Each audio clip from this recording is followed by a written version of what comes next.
Welcome to WorldWire. Please subscribe and hit the bell icon for more breaking updates. In the high-stakes world of semiconductors, Nexperia stands as a symbol of Europe's technological prowess and its complex geopolitical dilemmas. The company's journey is not just about innovation, but about navigating a rapidly shifting landscape where technology, economics, and international politics collide. Born from the legacy of Dutch electronics giant Philips, Nexperia has carved out a vital niche by specializing in essential chips, transistors and diodes that quietly power the backbone of modern life. These components are found in everything from the cars we drive to the smartphones in our pockets, making Nexperia's products indispensable to daily living and industrial progress. In 2019, Nexperia's acquisition by China's Wingtech catapulted the company into the center of the intensifying US-China tech rivalry. What might have once seemed like a routine business transaction suddenly became a strategic flashpoint, raising alarms about foreign influence over critical European technology assets. As global tensions escalated, Nexperia emerged as a test case for Europe's ongoing struggle to balance lucrative economic ties with China against its long-standing security commitments to the United States. The company's fate became a barometer for Europe's broader approach to international technology policy and economic sovereignty. Nexperia's foundational role in Europe's intricate supply chain made it a critical node, one whose disruption could ripple across industries, exposing the continent's vulnerabilities in ways few had anticipated. The threat of supply chain interruptions underscored just how dependent Europe had become on a handful of key players. The Nexperia saga stands as a cautionary tale, highlighting the erosion of Europe's traditional neutrality and the urgent need for the continent to rethink its place in the global tech order. As the world's chip chessboard grows ever more complex, Europe must decide how to secure its technological future. In October 2025, the Dutch government made headlines by seizing control of Nexperia, citing national security concerns. Years of anxiety over Chinese ownership and fears of technology transfer to Beijing's military-industrial complex drove the decision. The Hague invoked security laws, arguing that Nexperia's technology could be weaponized or used to pressure Europe. This bold move marked a shift from passive oversight to active defense of technological sovereignty, aligning the Netherlands with the US-led push to contain China.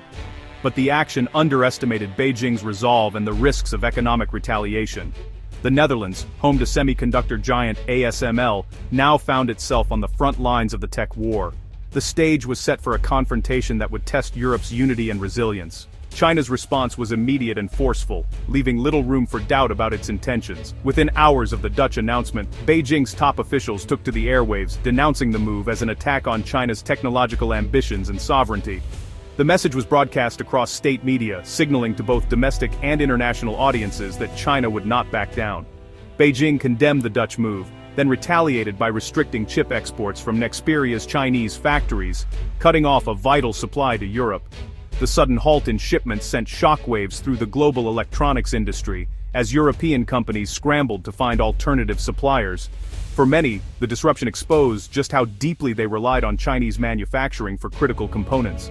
The crisis triggered a public feud within Nexperia, with Dutch and Chinese management trading accusations of sabotage and theft. Boardroom meetings turned into battlegrounds, as each side blamed the other for the escalating chaos. The company's internal divisions spilled into the media, further damaging its reputation and eroding trust among employees and partners. Operations ground to a halt, paralyzing the company and sending shockwaves through its customer base. Production lines stood silent, machinery gathered dust, and thousands of workers faced sudden uncertainty about their jobs. The ripple effects were felt far beyond Nexperia's walls, as suppliers and clients across Europe braced for prolonged disruption. China's strategy exploited Europe's dependence on Chinese manufacturing, demonstrating that headquarters control means little without supply chain leverage. European retailers and manufacturers quickly realized that their ability to operate was at the mercy of decisions made thousands of miles away. The crisis highlighted the vulnerability of global supply chains in an era of geopolitical tension. The message was clear: any attempt to decouple from China would come at a steep economic cost. Stock markets tumbled, companies issued profit warnings, and consumers faced empty shelves. The economic pain was immediate and widespread, serving as a stark warning to policymakers and business leaders alike. The Nexperia standoff became a warning to all of Europe. Challenging Beijing would not go unanswered. In capitals across the continent, politicians debated how to respond, weighing the risks of further escalation against the need to protect strategic industries. The dispute had escalated from a corporate battle to a test of Europe's economic and political resolve, forcing leaders to confront the true costs of global interdependence and the new realities of power in the 21st century. China's export restrictions hit Europe's automotive industry hard, halting production lines and costing billions. German car makers, heavily reliant on Nexperia chips, faced immediate shortages, exposing the continent's vulnerability. The crisis fractured European unity. Germany pushed for compromise, while the Netherlands stood isolated. The European Commission scrambled to mediate, but the bloc's lack of coordinated response mechanisms was laid bare. As factories stalled and political pressure mounted, The Hague's resolve faltered.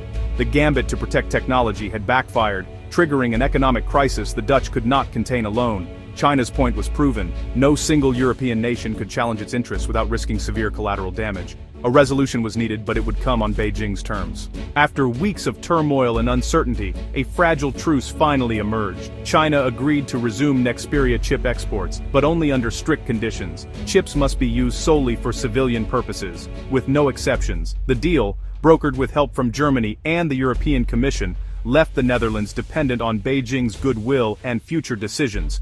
Export licenses would be managed by Chinese authorities, keeping leverage and control firmly in Beijing's hands. The Dutch retained formal control of Nexperia, but real power over the supply chain still remained in China. The agreement was less a resolution than a temporary reprieve, with the threat of renewed disruption ever present and looming. Europe had averted disaster for now, but at the cost of conceding to China's demands. The outcome was clear. China had won a diplomatic and economic victory, while the Netherlands was forced to retreat.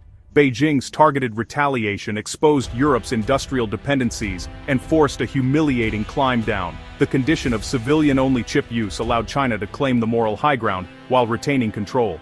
The Dutch government faced criticism for misjudging both China's resolve and Europe's lack of solidarity. Industry leaders like ASML's CEO called for dialogue over confrontation, underscoring commercial realities. The episode left The Hague weakened and reactive, a cautionary example for other European states. China had set a precedent. It would not tolerate Western moves against its tech interests without inflicting real pain. The Nexperia crisis crystallized Europe's dilemma, caught between the urgent desire for technological sovereignty and a deep, often uncomfortable reliance on global supply chains. As Europe strives to secure its own future in the digital age, it faces the stark reality that its most critical industries, from semiconductors to advanced manufacturing, are inextricably linked to international partners and, at times, geopolitical rivals. The Netherlands' failed gambit to limit Chinese influence in its tech sector revealed a hard truth. No single European nation can confront the complexities of China's economic power alone, without risking severe economic and diplomatic consequences.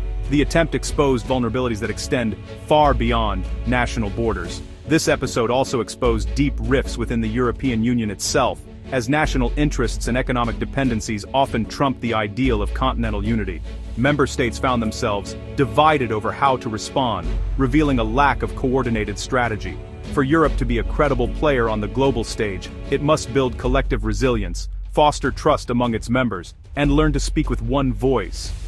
Only through genuine collaboration can the EU hope to shape its own destiny in the tech Cold War. The crisis has also forced a long-overdue reckoning with decades of offshoring.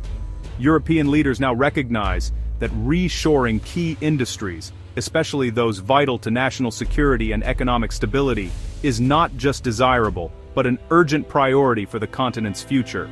The Nexperia affair stands as a stark warning. As the US-China tech war intensifies, Europe cannot afford to remain a passive observer. It must learn from these events, adapt its strategies, and act together with purpose and resolve. Confrontation in this new era requires unity, a clear and forward-thinking strategy, and the collective ability to withstand economic and political retaliation from global powers.